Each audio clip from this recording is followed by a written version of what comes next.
Yeah, you use the keyboard to kind of move forward, and then you use the mouse to kind of look around. So Mm. it's like dual hand. If you've ever played like with an Xbox or a PlayStation, you use both Okay. joysticks. It's Uh-huh. exactly like that. Yeah, Okay. you use yeah. Gotcha. And note to self: don't go into the tentacle. Oh, we have to pay for that, huh? Well, you can get a free option. Oh. I was distracted by the whale. Am I flying? Oh, I'm still flying. Yeah, it's half of the monthly cost. It's a good deal. Oh.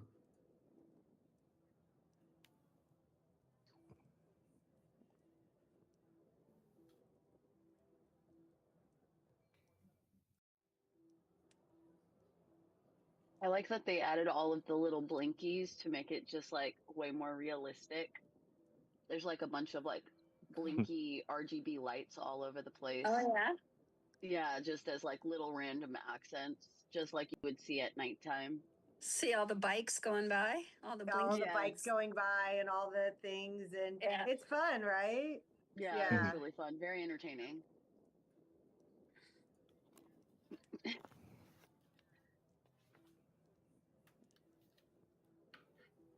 Am I on the ground? I can't. Oh, there we go. Okay, we are live. Everything is working and running. This is very exciting. I'm going to show all of our panelists that are on this Zoom call the screen. Oh, but the screen is showing still the computer thing. So I'm live, but I am not. Photo GPT. But the stream is. Hold on one moment.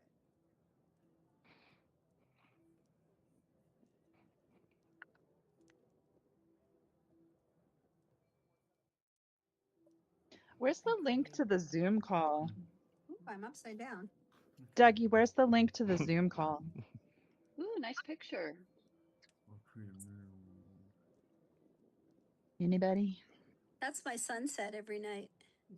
Oh, how wonderful. Yeah, I live in a great place. With Hi, a little Kate. beach I'm right trying to there? friend you. It Yeah, lake. can't So seem to click come on this up. little Come heart on up and visit. over Yeah. your head. Can you hear me? Okay. With a I live picture on- like that, how could I not? I can hear you over live on here. Lake Can you hear me? You Simcoe. can? Yeah. Yeah, hi. Have we Hi. met I'm before? trying to figure out how to. So I guess Athena is here via Zoom, not as an avatar. I saw She's her a over minute there. ago. She was in here She's as an Oh, avatar, but she is I'm in just here too. curious where Yeah, is the but she's where's the recording from link? her computer, Where's the mainly, I link to think. the Zoom call? Where can I find Oh, that? I don't know. So how do you see, Katie? Or All I this can see big is I can either screen, see I us guess. or I can see that I'm trying to. burnosphere I can thing. I can't see see. both on the phone. I can see the 4 people So if up you there. scroll to I'm liking that the right, mixer I though. believe, That is a because you have cool three little dots, mixer. That you can see that is all of nice. us. Who And then Right. knows when how to you fly and can scroll and tell then me you how see to the middle, fly? You have to press A to speak. Do you have on that? your right hand, Okay, press Yeah, A on the but right all I can hand see is side. and then all, just either look all up of us. and move The forward. next screen is just the burnosphere.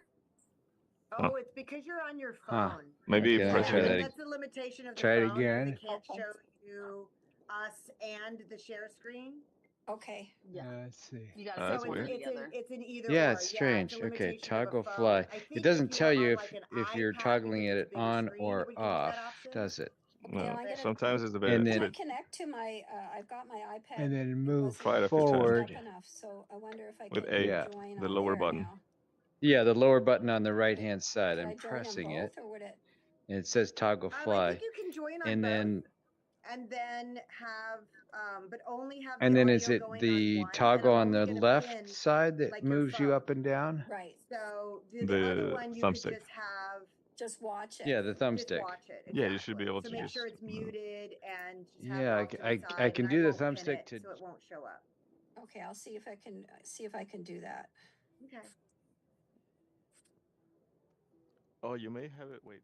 I was scrambling this morning to get everything together, and and then I noticed that things hadn't been charged up enough, and I was like, oh crap, what happened? Right? I know. I had the same thing. I was like, Was it made? so I'm all in got cords. Yeah, but it just came on.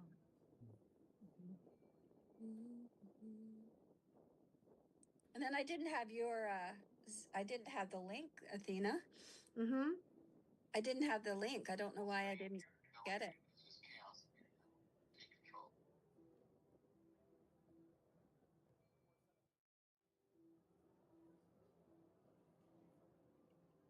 I'm on a Zoom call as well as in world. And as soon as we get started, I'm just going to be.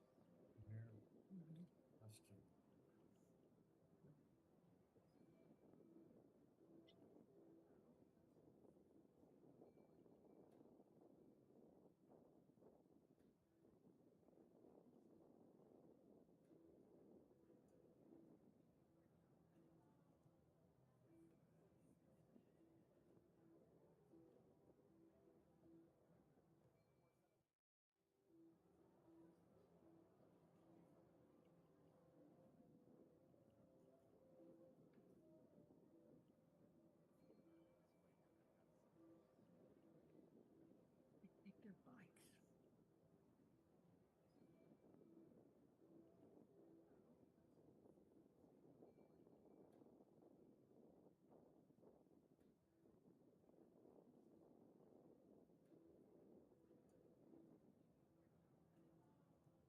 Figured out what Barney made stinks. The man. Right? And then the thumb toggle on the Bad government. left And side. if you press the left trigger, it goes faster. You can fly faster. No, I'm just saying. Okay, let's get started. This is very exciting. I'm going to stop my screen share in this moment so we can see our lovely Now you can panelists. truly Hi, explore it. everyone. I'm And it's Athena where you're Zamos, looking that one of the co-producers Yeah. of Burnersphere. Thank you so much for coming. We have Katie, Mike, and Martine with us from the Earth Guardians for a very exciting discussion today about their efforts at the Black Rock Desert. So I'm so happy you're here, whether you're joining us from deep playa memories or discovering this community for the first time, you are in the right place. And we're so excited to be having these conversations about sustainability today. So now I think everyone that's in world has been here before. So I don't have to tell you to send out friend requests, make sure everyone is friends with each other, and makes it a lot easier to find each other. Today we are in this beautiful world called the Eco Zone, created by Christy Fennison of the Cause and Christy duo. She built this back for the BRCVR days, and we're very excited to have it back in and be sharing it with all of you. It is truly one of my favorite worlds. And it's fun showing these old BRCVR worlds because right now there is a documentary called The Man Will Burn on HBO Max. It's a 4-part series, and we just had our second episode air, and BRCVR is part of it. So it's fun going back to these old worlds, especially after seeing that documentary and seeing all the old footage. So if you're an alt spacer and you miss it so much, definitely watch that documentary because there's some really great classic alt space footage in the documentary. We are streaming on YouTube. So hello to all of our YouTubers. Hello to everybody in world. And hello to our Earth Guardians who have been stewarding the land beneath Black Rock City since 1998, while tens of thousands of people show up, dance, build, and burn. This team is making sure we are leaving no trace. It's not just a slogan or a principle, it is actually a practice. So you are watching a live Zoom conversation streaming directly into Burnersphere right now, and I am a multitasking bridge between the two worlds with my avatar in world and on Zoom. I want to thank Doug for, I don't know how he figured out how to make all of this happen, but he has, and I'm thrilled to make this happen. So we're going to start off by giving each one of our panelists a bit of time to talk about what it is that they do and how long they've been working on this project. They might be sharing screen as well or showing you some items that they work on. And I'll be introducing each one as we go. So first, I want to start off with Mike Bilbo. Our first panelist co-founded Earth Guardians in 1998 alongside Harley Dubois and Marion Goodell. He is a Leave No Trace master educator. And together with his founding partners, he built Burning Man into the largest Leave No Trace event in the world. On the playa, you know him as Mirror Man. So please welcome Mike Bilbo. Mike, please tell us a little history about the Earth Guardians. Well, when we in 1997, I was in the BLM, the Bureau of Land Management. And I showed up.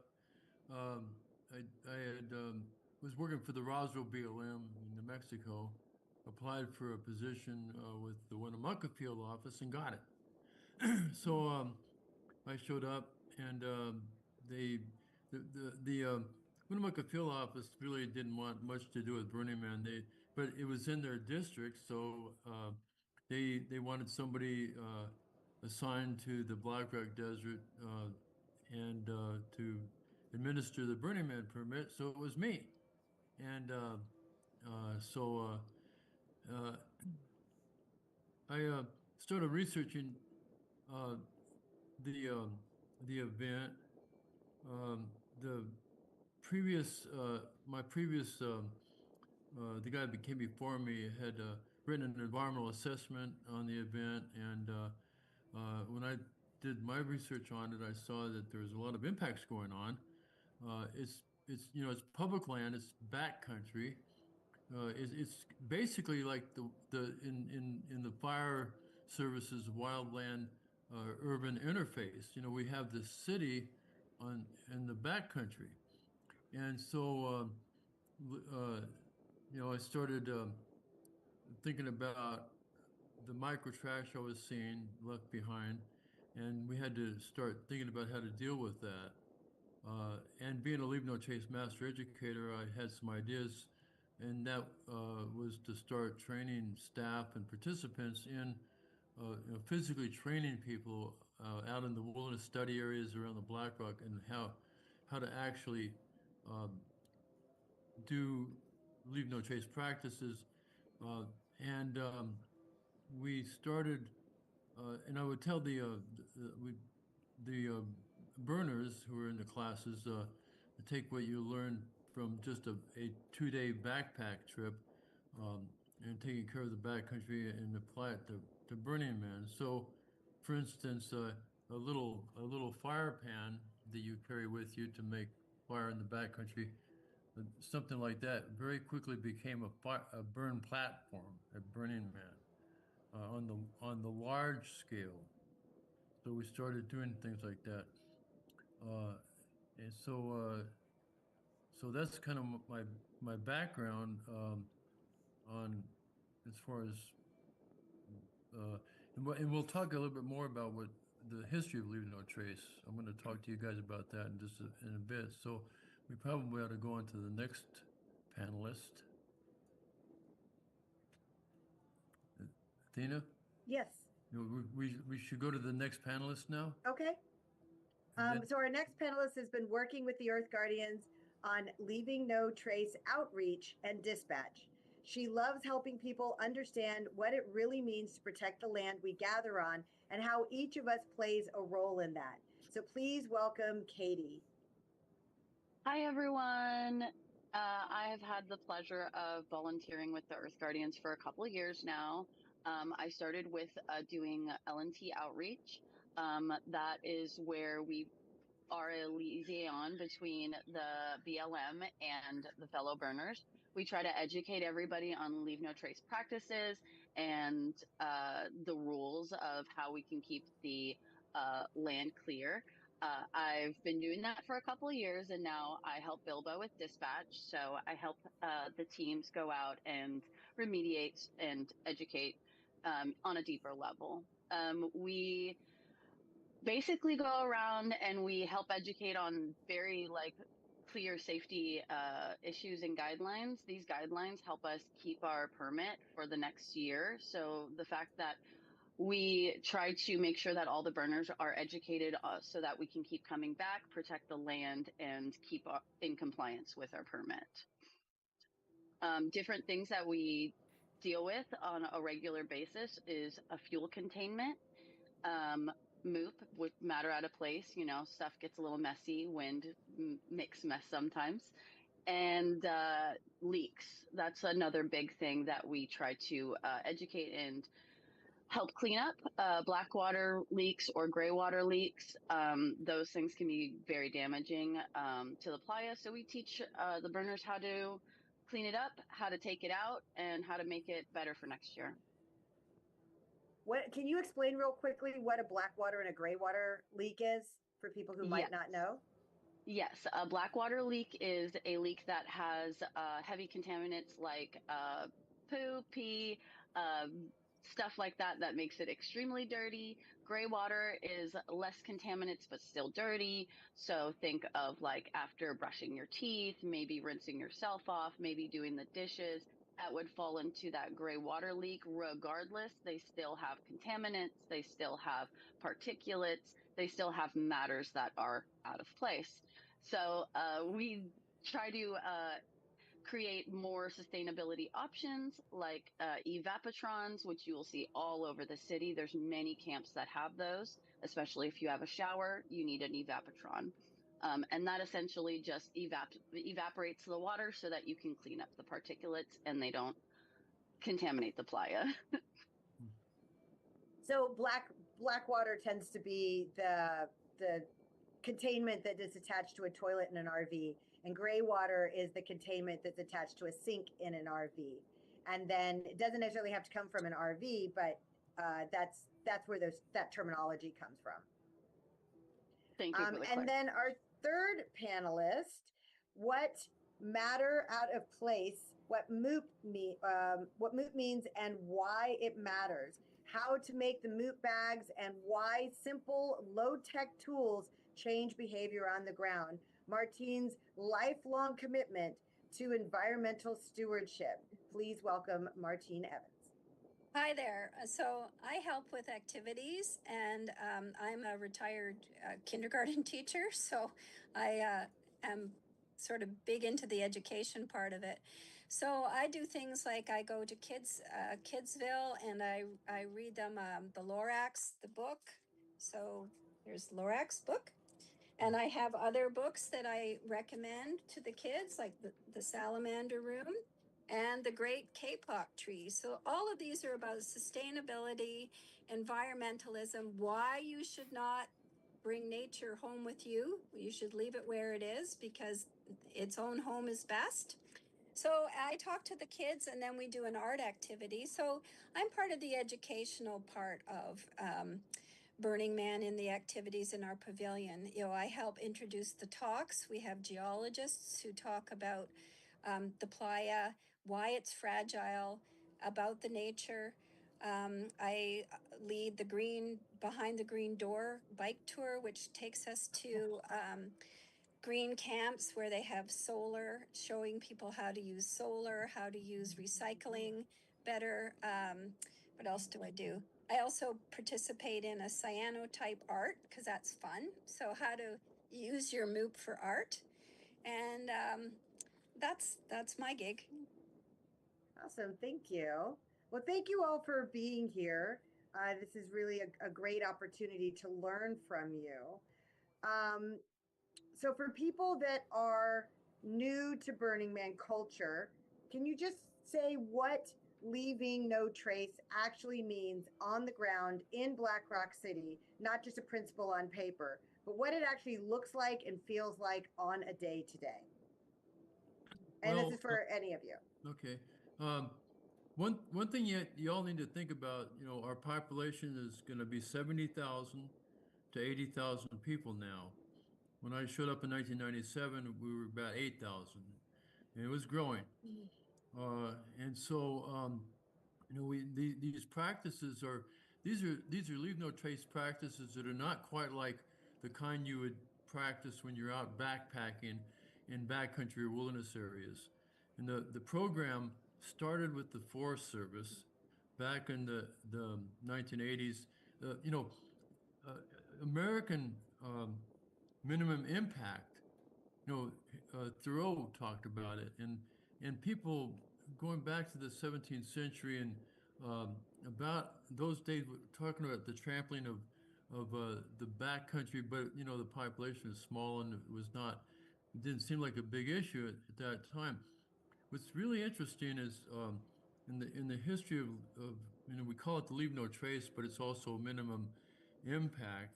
Um, the In the 1920s, people started seeing the population is growing and people are out in the backcountry and all that, and people are getting more worried about some of the impacts that people are doing.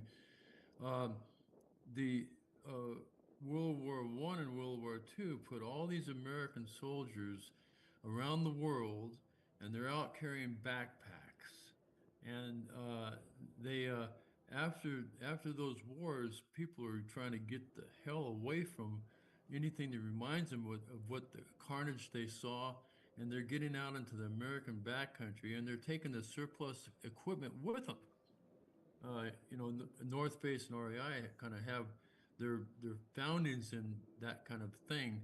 Um, so the in the 1960s and 70s saw the recreation in the backcountry really start growing, and people were really getting worried about what's going on. Um, and We have an organization called the National Outdoor Leadership School. We have the Girl Scouts of America. We have the Boy Scouts of America. We have other outdoor organizations, Sierra Club, and those. And everybody was kind of worried about what was going on. More and more, and the messages that we were trying to put out were kind of inconsistent. Inconsistent. You don't. Is it minimum impact? Is it leave no trace? What just is it? What's really interesting is the Smokey Bear campaign. In 1944 is when the icon was invented. The the year that I was born, 1950, April, a cub was found in the Lincoln National Forest. I live about 7 miles away from there. I've been to the place that Smokey Bear was actually found, recovered by a fire team. That was the campaign with Smokey Bear was consistent messaging across America to try to protect our forests, and in a lot of wilderness managers, recreation managers, researchers are starting to recognize that we need to do the same thing for the backcountry, get a consistent message out there, and leave no trace. The term, you know, our population at Burning Man, almost everybody has uttered the term, you know, at some time or the other. You know, they hear this term, leave no trace. You know, we're trying to, we clear off the big stuff, and then we got the micro trash. Each camp is trying to get everything up off the playa by the time they leave. Leave no trace has 7 principles, you know. So we have the 10 principles in Burning Man. We have 7 principles in leave no trace. The first one is plan ahead and prepare, which, you know, burners are pretty good at doing that. The last one is be considerate of other visitors. And so what we're doing, we are clearing the playa for follow-on visitors. And the BLM also inspects our site about 2 months after the event. You know, we started in on this whole concept of the move map and all that back in 1997. thanks to DA and the DPW people, they have the stay behind crew that keeps on trying to collect what everybody else missed. When we fluff up the playa surface by trampling on it and riding bicycles and all that, well, you all know what it does. It turns into this nice layer of loose clay silt, and um, and then people got grass rakes out there and other kinds of stuff to try to make stuff pop up as we clean up our sites. So this is a massive effort, and that's why it's the largest Leave No Trace event in the world. Our site covers 9 square miles, and with a population like that, it's just absolutely amazing. We started uh, years ago in 1998 teaching staff and participants, taking them out and doing a 2-day training. And then we did that for several years. And that was to get the staff and participants oriented toward what it really means. At some point, Larry Harvey decided to embrace Leave No Trace. It was pretty early on, like 1998, 1999, and then from then on, we started really trying to, uh, clean up the playa to get ready for other visitors. We've never flunked a BLM inspection. Now think about that. Smaller events have flunked BLM inspection. They've left a lot of trash behind. There's a golf tournament that used to happen on the Black Rock Desert. It doesn't happen anymore because they keep leaving a mess. They got put on probation. They keep leaving a mess, and they're invited never to come back by the BLM. And uh, uh, this is really, it's quite an interesting thing that we're able to accomplish. And And on the regional level too. yeah. So like I know that when we were doing events in Los Angeles, we actually got sponsored by California State Parks because we were setting such an example for doing a large scale event and leaving no trace. And I want to point out that the principle itself in the 10 principles, all the principles are actions. And so the principle is leaving no trace. The concept is leave no trace, but the principle is leaving no trace. And so when we did DECOM or Bequinox or whatever the event was, even we did a partnership with the Egyptian Theater, and they were impressed at how after the screening, all the burners picked up all their stuff, took it to a trash can and threw it away. They were like, that never happens in a movie theater. In a movie theater, everybody just leaves all their trash and gets up out of the seat and leaves and expects somebody to clean, but we didn't do that. So it's like ingrained in our psyche now that as a burner, you are going to leave no trace no matter where you are. If I'm at a club and I have a drink at the end of the night, I don't leave it on the table. I stick it in one of those busing containers. It's not that big of a deal. And if we all did it, it would make such a huge difference. So what we're doing on the Black Rock Desert can translate into our personal lives. So Leave No Trace started out as a Forest Service program, and in the 1980s, late 80s, it became a nonprofit organization, but it was working with all the public lands agencies. It always has, and we're partners. Burning Man is partners with LeaveNoTrace.org, or the organization in Boulder, Colorado. They reach out to 15 million people. And, we know that Burning Man reaches out globally also. And so we preach Leave No Trace. We preach MOOP. How many of you all out there have mentioned the word MOOP at one time or the other during the event or back home? It's a Girl Scout term, right? Oh, I didn't know that. MOOP. I thought MOOP was innately ours. I know Leave No Trace came from the Forest Service, but I didn't know that MOOP was a Girl Scout term. It's a Girl Scout term, and we think the first person who uttered it on the playa is Karina O'Connor, who's the Earth Guardian lead. I think she's the first one that uttered it years ago, and she's our camp lead. She's also the Lorax. That's her playa name, and she's a senior official in the EPA. So that's a pretty good person to have leading Yeah. the camp, right? So it is. so Speaking anyhow, of which, you mentioned how you got started, but I don't know how Katie and Martine, how did you get into Earth Guardians? What was your entry point? Katie, you go first. Okay. My entry point was my friend Amber. Her father is a part of that inner group. And she just invited us along because I guess we talked like burners, we act like burners, and she said, you know what, you should join us. And that's basically what happened. And what about you, Martine?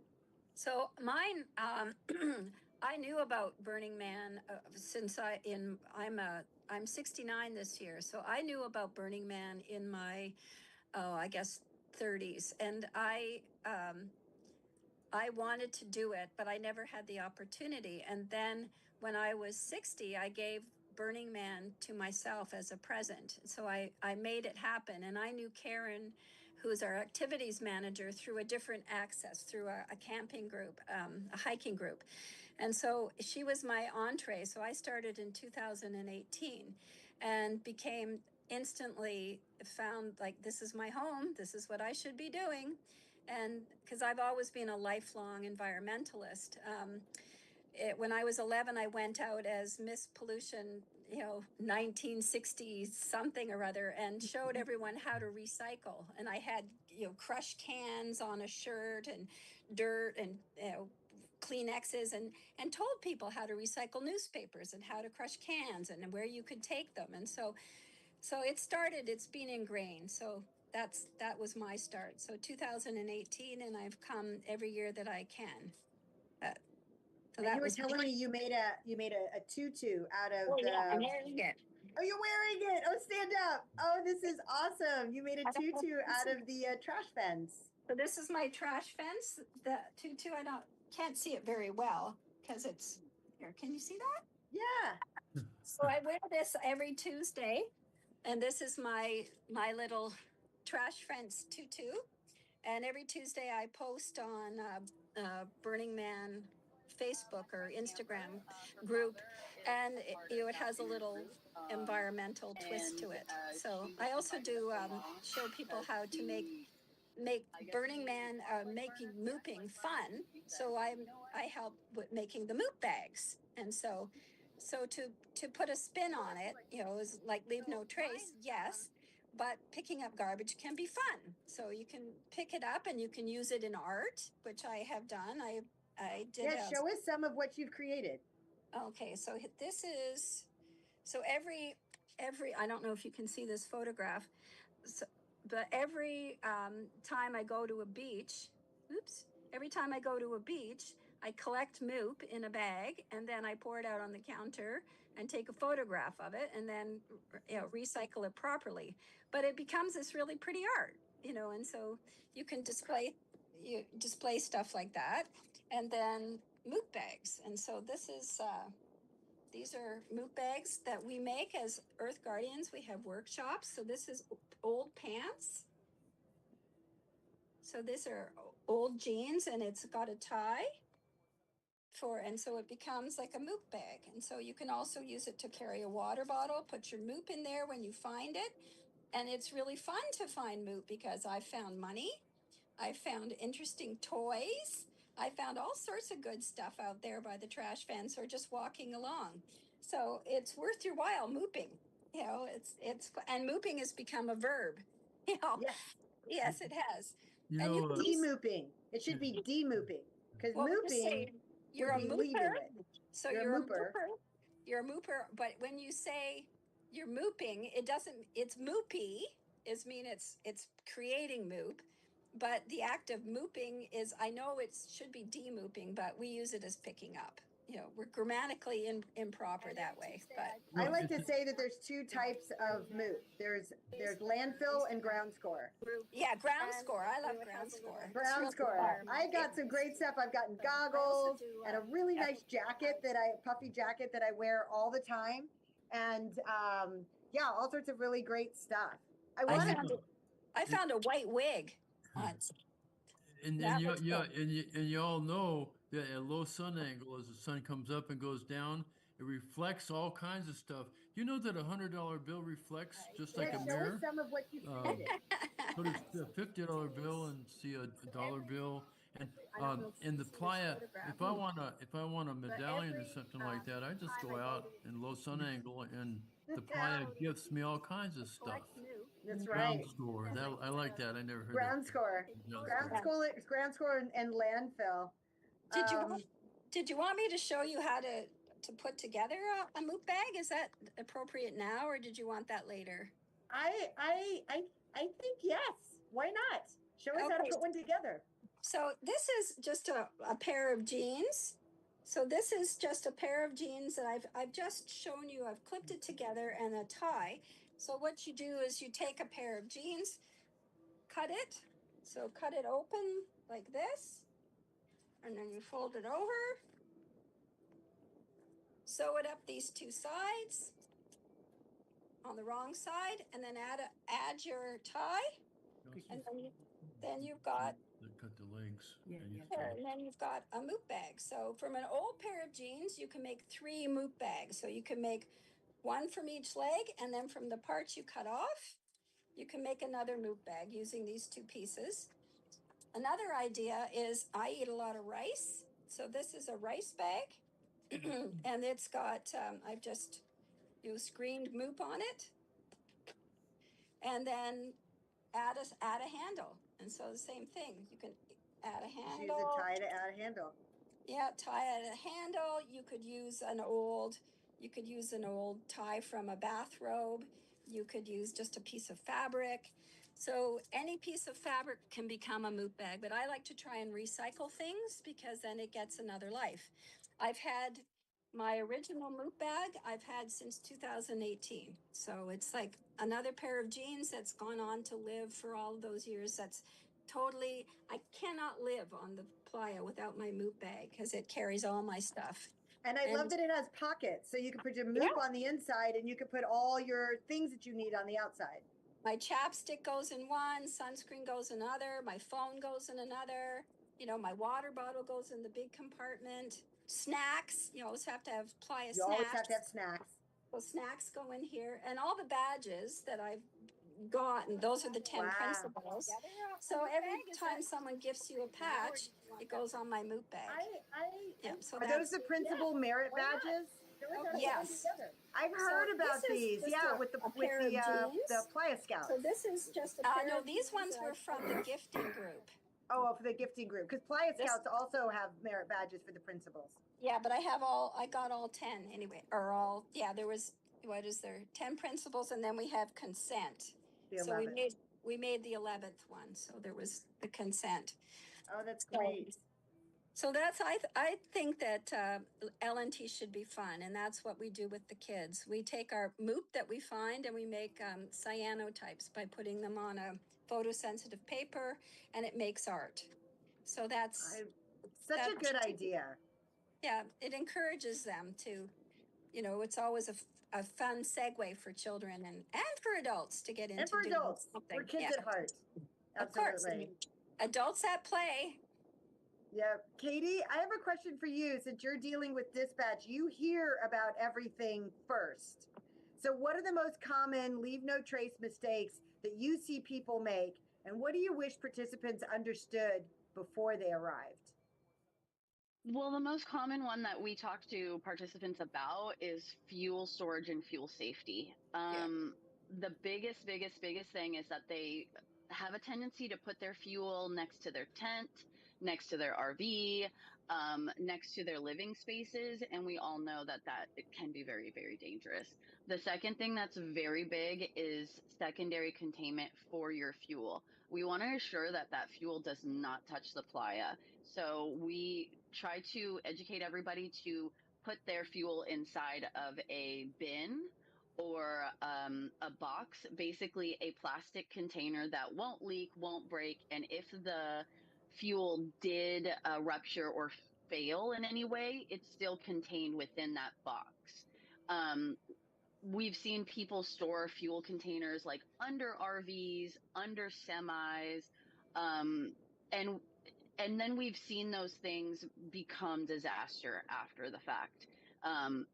So we mostly talk about that. That's like our number one thing. That's the thing that we're educating about, because in a general sense, we do focus so much on L&T that all of these other issues kind of fall in the wayside of the traditional burner, I guess you would say. So that's like the number one thing: fuel containment, fuel safety, and making sure that it is like away from. That's the other thing. They would put their fuel right next to the generator, and it's Oh, like yes. that's a recipe for disaster. It makes sense logically, but also disastrous. So we just try to educate them, make sure that it's in secondary containment, which is like a plastic container, and then make sure it's 10 feet away from generators and living spaces, so that everyone is safe. That's our number one thing. We talk to everybody about that 75% of the time. The next one, like you talked about earlier, would be the black water and the gray water containment. Things happen, things get shitty, unfortunately, and things leak. And so that's the other thing we keep an eye out for is, like you said, RVs, sometimes porta potties. Sometimes when camps have their own system set up, like shower systems or evap systems, sometimes those fail, and we catch that before somebody else does. Those are kind of like the typical calls that we get. How to remediate these issues in just a logical, simple way. Sometimes they're easy to fix. Sometimes they need more help, more attention. Those are the most common calls, but we do get some wild calls. And some of the more entertaining one is usually by our group called the Moopy Doos. They are a offsect of our Leave No Trace outreach, and they specialize in excrement. They go around all day and they pick up what other people leave behind, unfortunately. And it's a little more common than you would think. Um, but yeah, as Bilbo would know. But yeah, we have a whole special units team just to deal with the playa pickles. That's a little The more funny. playa pickles. Oh, wow. Yeah, the Yeah. moopy doos. Yeah, and the Moopy Doos also, they deal with big camps. They actually go around and they talk to larger camps about how to how to leave no trace and things of that nature. So we have a lot of we ask for volunteers from around the city to come join us for 4-hour shifts. And so that's who we're sending out. We're sending burners out to in golf carts. We provide the golf carts, and they go out and we assign a sector like say from 3 o'clock to 4 o'clock, and all the thematic streets from Esplanade up to K, or whatever the last street might be, usually K, and they're out there documenting, looking for issues and documenting issues, working with, we don't do the fixes. We meet the owners of a site where there's trouble or their neighbors, and we work with them to get the issues solved. Um, it's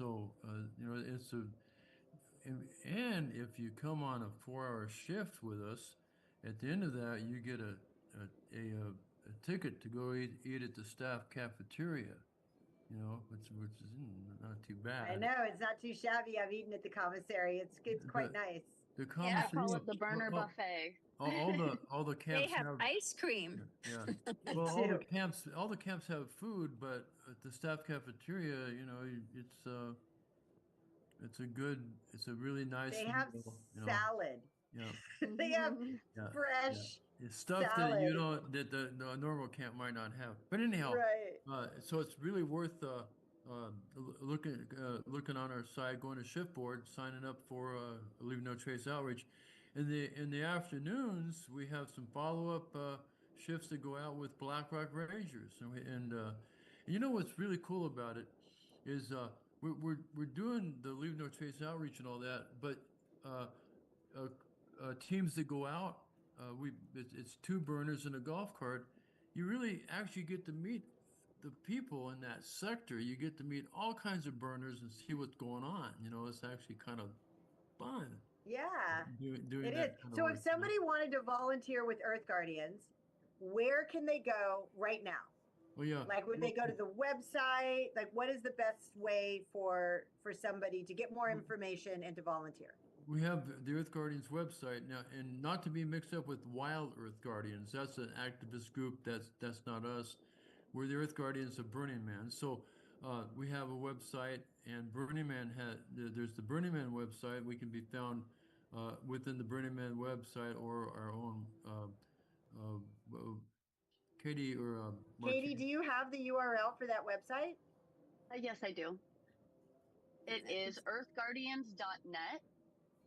Earthguardians.net. Okay, great. Yes, on there, there's some tabs. There's a volunteer tab, and the volunteer tab will give you a couple rundown, and then it will link you straight to the shift board where you can find all of our open shifts.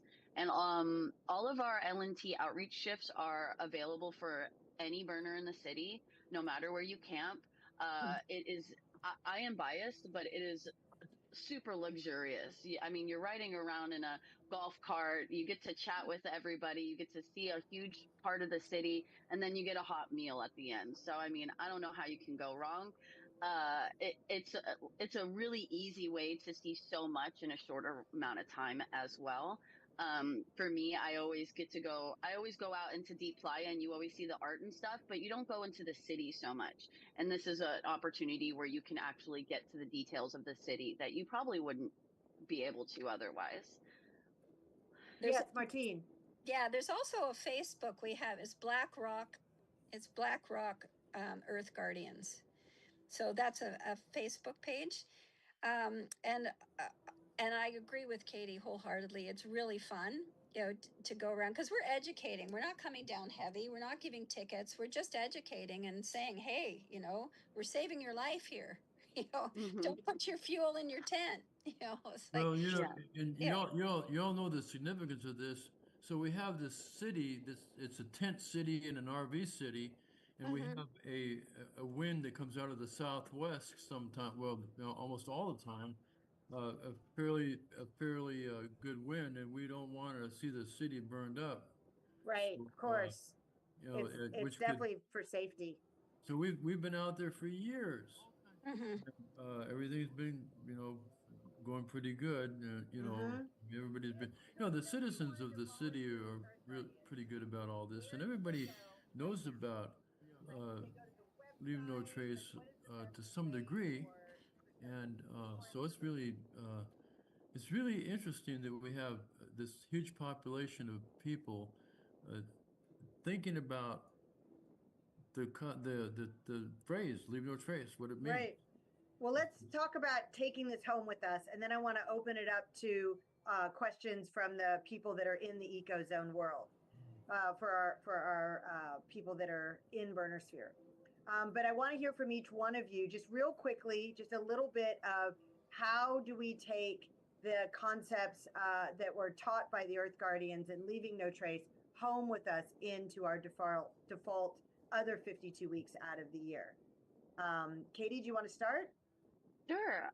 How I personally take it in or take it and apply it to the rest of my life is I have just in the back of my mind, I always have like a awareness. It's an awareness to what I'm wearing, to what I have. Will this make a mess? Will this drop? Will this contaminate something? It's just as simple as just adding that extra awareness to almost everything you do or everywhere you are. I was raised with my mom picking up trash on our child walks, and that's just the habit that I've grown up with. So it's easy for me to adopt that everywhere I go. But as a burner, once you start picking things up at the burn, you'll start seeing it everywhere. It gets ingrained real quick. And so just seeing how you can help and seeing where that energy can be put to make the world a better place is how I do that. Awesome. Mike, do you want to go next? Yeah, I recycle everything. I think a lot of people recycle stuff these days and all that. Yeah. And I continue to teach Leave No Trace so the Leave No Trace organization itself is recently renamed, instead of a master educator, it's a level 2 trainer. They have level 1, level 2 now.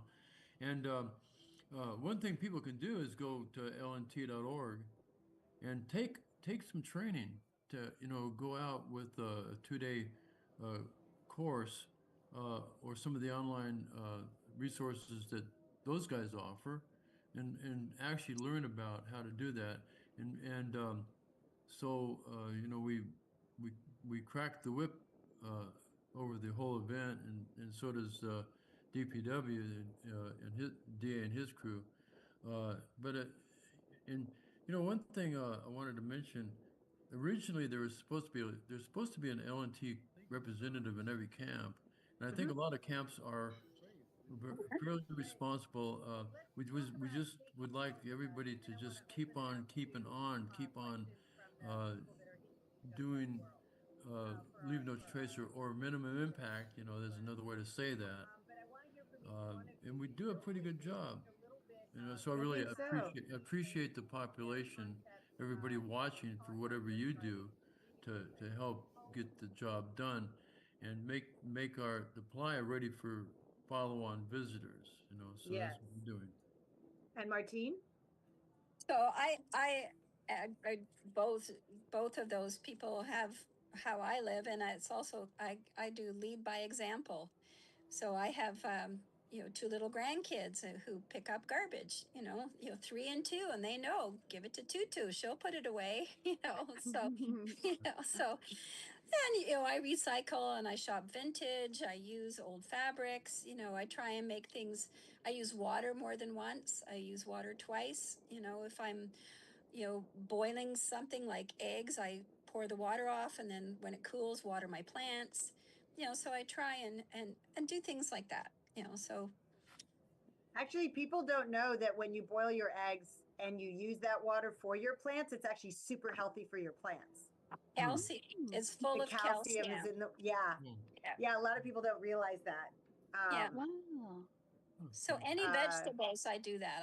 I strain the water and use that, or Yeah, when you steam vegetables too, that Yeah. water that's left behind is actually really healthy for them as well. Yeah, like little, I Yeah. forgot about that. Yeah, I'd that's like to good. open this up to questions from our community that is there in the eco zone. So I'm going to bring my avatar forward, and if you could come up to me and ask the questions, and then I'll repeat it on the call. So if you have a question, just walk on up to me and ask your question.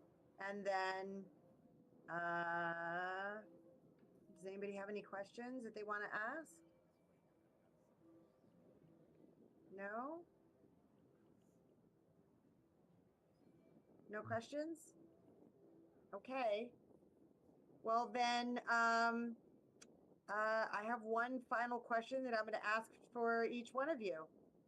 My final question is, we're looking at Burning Man this year of 2026. Axis Mundi is the theme. And what are some of your hopes for this year? What are some needs that the Earth Guardians have?